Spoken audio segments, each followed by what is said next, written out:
Okay, this is part 2 of 2007, question 1, higher level physics. So you won't need this, well, you might draw this for yourself to help. You don't need it for the answer.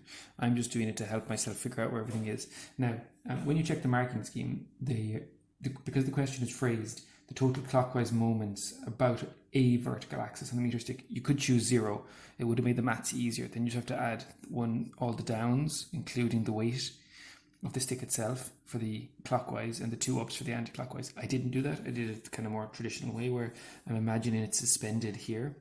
So what we have is, if it's suspended from the middle, the clockwise moments are this one, 4 newtons at 80.2 centimeters, and the 4.5 newtons, both doing this at 26.2 centimeters. I made a mistake because I forgot that the center of the stick is not 50, it's 50.4. So you've got to take that into account when finding the distance from the center and make sure it is in meters. So 4 newtons at 80.2 centimeters has a turning force of 1.192 newton meters. This 4.5 newtons at 26.2 centimeters has a turning force of 1.089. Together they have 2.281 newton meters. Okay, so the anti-clockwise moments then are the 5.7, and that's multiplied by this distance, so it's 0.704 take away 0.504, which is 0.2 meters.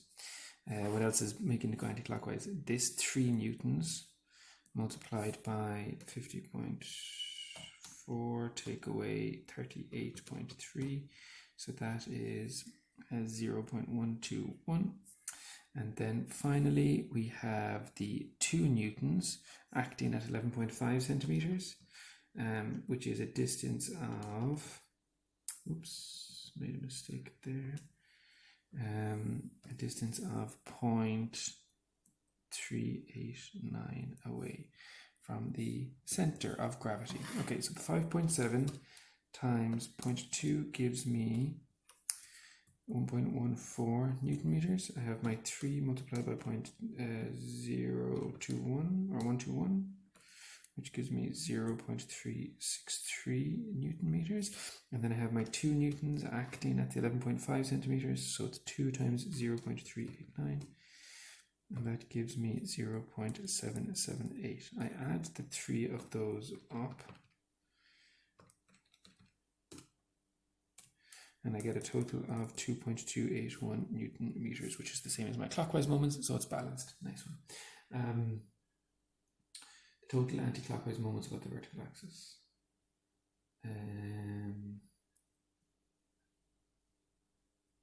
Okay, use these results to verify the laws of equilibrium.